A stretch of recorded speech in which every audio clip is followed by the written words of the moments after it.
Fa isan'ny nifankahita tamin'ny terana ihany koa Rinjala izay anisan'ny milalao any Suisse kosa indray izy ity ary tany tonga tany amin'ny RNS any koa ary misy ny ekipa malagasy na ny Asgasy any Suisse ihany koa zany any manoloana ny sistany ny Frantsa sy Suisse any ka dia nifankahita tamin'ny Rinjala ihany koa ny tenanay anatin'ity fanadihadiana ity kosa indray dia hitantara ny efempenany sy ny fahitany izay tontolony baolina kitra any ivelany izay i Rinjala. Tina fofoy nanomboka teo amin'ny fa 20 taona koa niditra école de foot teo amin'ny ASR zany dia avy teo amin'ny ASR dia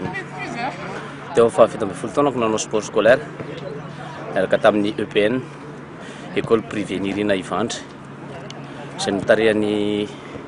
Monsieur Liv taleny sekoly sady mpikolokolo ankizy amin'ny lafin'ny baolina kitra. Après an'izay nisy an'ny tournoi RTL Jeune Talent nokarakarain'ny RTL nitarehany maître Tity sy maître Yandry Ralany dia avy eo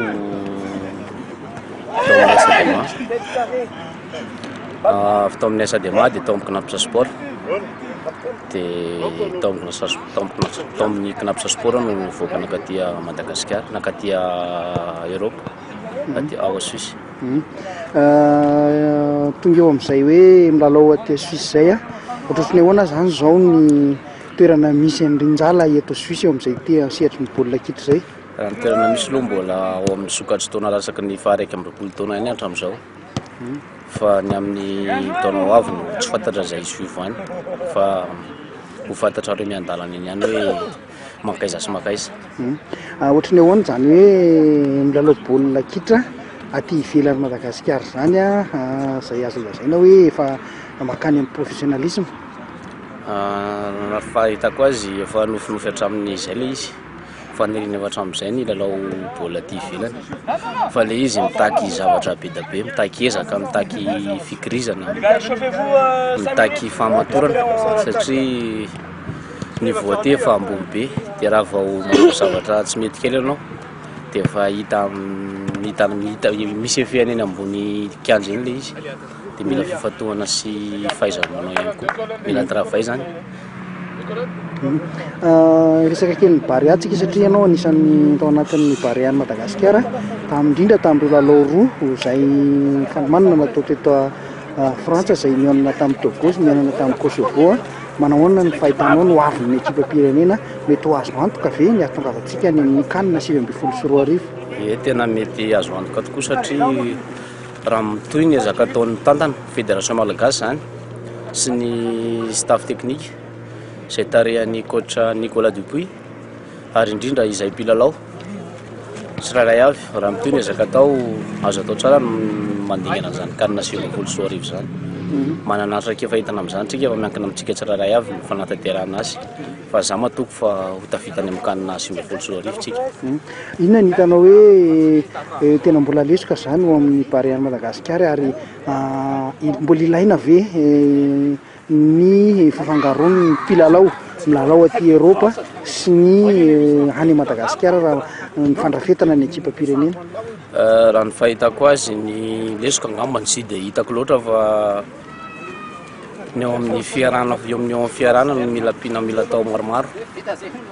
fa moa ny club ny joueur rehetra mifankalala daholo dia raha izay hoe makasy hoe afaka afangaro izay ny coach ihany angamba no tombo safidy amin'izay joueur ho alainy fa tsy afaka ny amalina zany.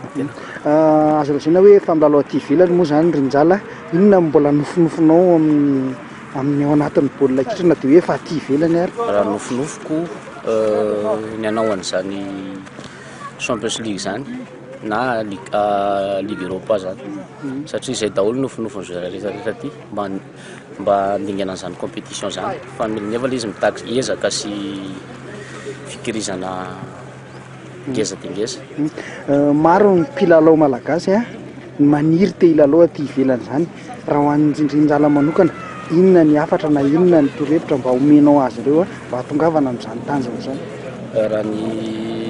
torohevitra omeko an zareo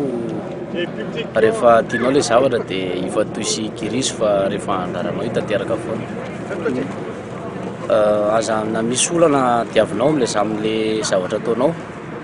dia aza mora kivy fa mitraka foana dia toy izy fa Andriamanitra mahalala mahasoso mahatsara anao dia aza manaiky mora lefina hoe tanondrika fa tsy maintsy misy sedra lalovanao foana eny amin'ny zavatra ataonao eny.